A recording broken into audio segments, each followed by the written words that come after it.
উত্তরা ডিয়াবাড়ি ভূতের বাড়ি বলে এই জায়গাটার নাম। সবাই এখানে ঘুরতে আসে।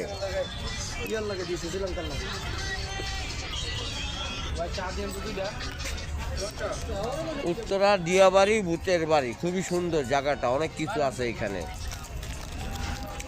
দেখতে থাকেন মজা পাবেন।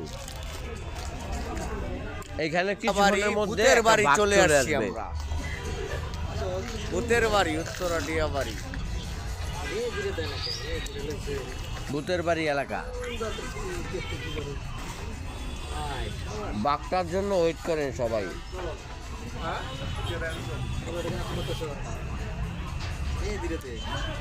কিছুক্ষণের মধ্যে চলে আসবে। ওই সাইড দিয়ে বাঘটা অলরেডি চলে আসছে, লোকজন কাপজাপ শুরু করে দিয়েছে। ওই দেখেন লোকজন দৌড়াতে আসছে, দৌড় দিবে।